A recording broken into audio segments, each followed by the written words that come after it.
Halo, selamat datang di channel Ruang Taktik FC, bagian dari Ruang Taktik yang khusus membahas sepak bola tanah air. Dan di video kali ini, kita akan analisis Oli Romeni.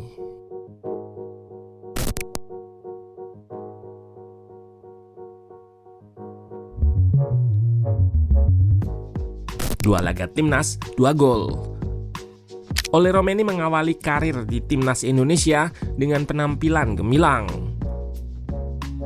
Pada debutnya melawan tim kuat Australia, ia mencetak gol dengan teknik olah bola tinggi serta ketenangan dalam mengkonversi peluang secara klinis.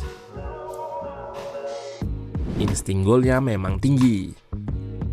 Ia mampu mencium peluang dengan pergerakan yang membahayakan pertahanan lawan. Atribut ini yang membuatnya mampu mencetak gol kembali pada laga versus Bahrain. Meski gol terkesan mudah, namun patut dilihat pergerakan tanpa bolanya sebelum gol. Ini memudahkan Marcelino mengirim assist tanpa kawalan lawan. Nah, penasaran dengan gaya bermain Oli Romeni? Let's go, kita bahas sama-sama.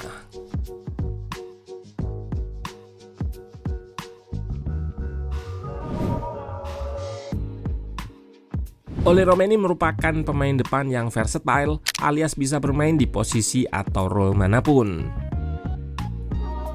Di klub-klub sebelumnya, ia sudah menjajal semua posisi di lini serang.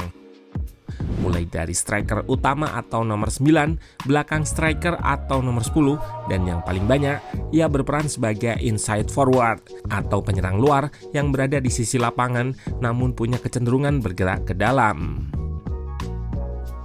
Role inside forward memang lebih dekat dengan Oli Romeni.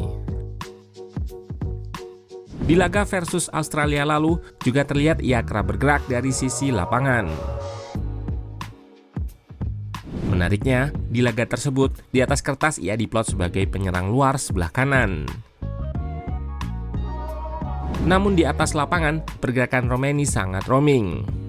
Terlihat di sini ia berada lebih di area kiri dalam, sangat jauh dari posisi aslinya di kanan. Kembali terlihat, ia berada di sebelah kiri di antara 3 pemain depan timnas yang lain, Rafael Struijk serta Marcelino Ferdinand.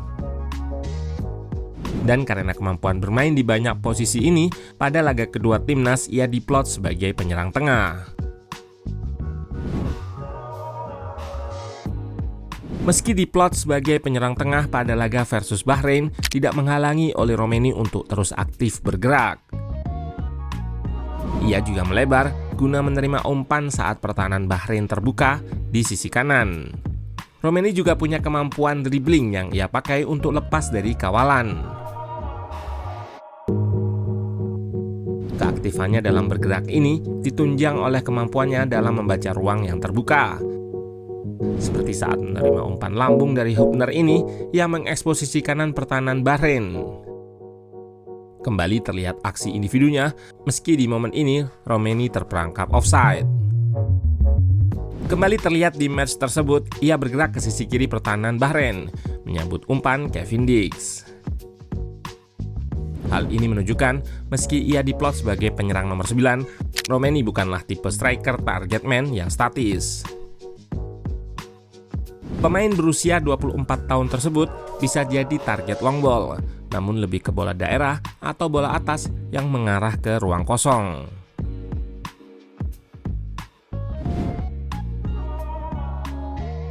Kombinasi aktifnya Oli Romeni lewat pergerakan tanpa bola dipadukan dengan kemampuannya mengendus ruang kosong.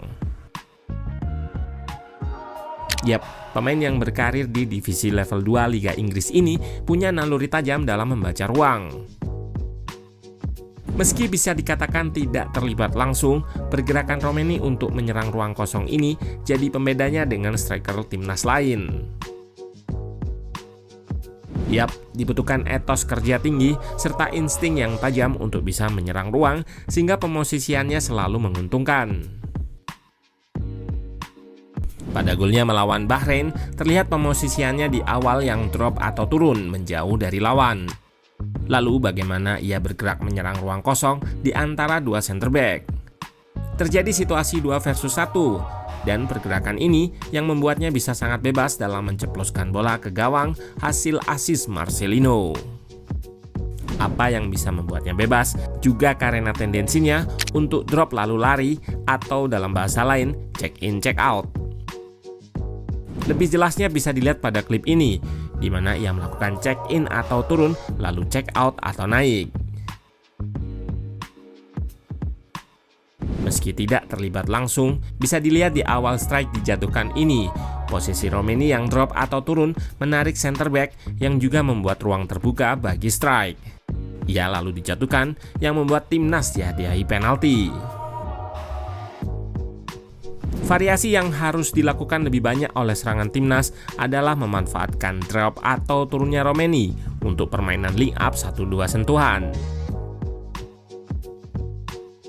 Yang jelas kemampuannya untuk menyerang ruang kosong ini akan sangat cocok dan sudah diterapkan beberapa kali oleh Patrick Kluivert dalam melakukan long ball memanfaatkan Oli Romeni.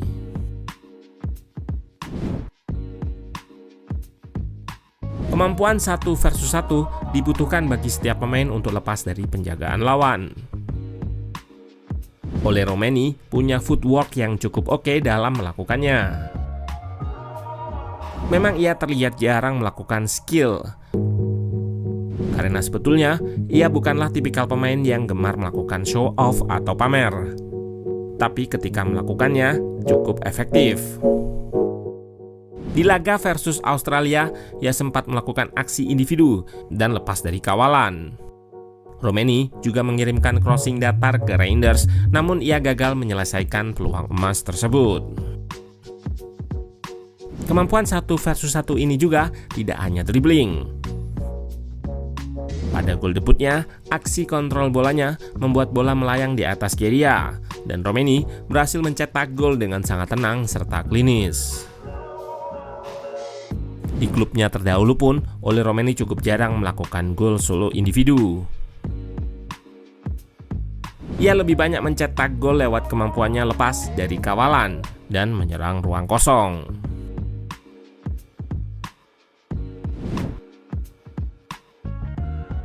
Selain aksi menyerang, Oli Romeni merupakan striker yang aktif ketika bertahan. Di era modern, pemain depan diplot sebagai pertahanan awal untuk melakukan pressing pada area tinggi. Romeni terlihat bukanlah seorang pemalas. Ia mau melakukan press dengan intens.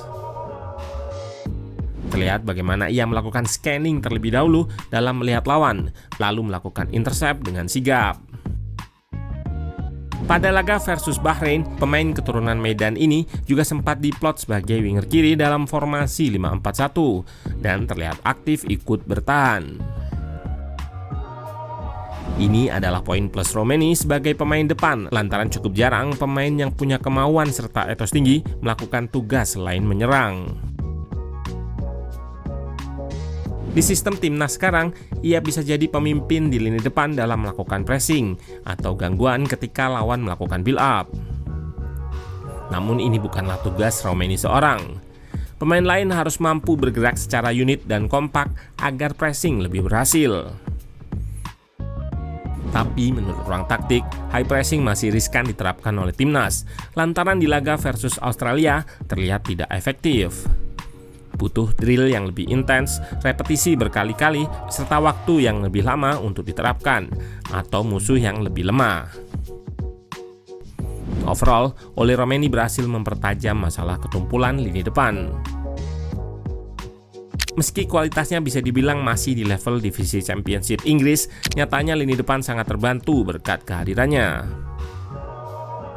Harapannya, penampilan Romeni bisa mendongkrak pemain lain untuk tetap berkembang. Dan tentunya bagi pemilik nomor punggung 10 ini sendiri bisa meningkatkan level permainan.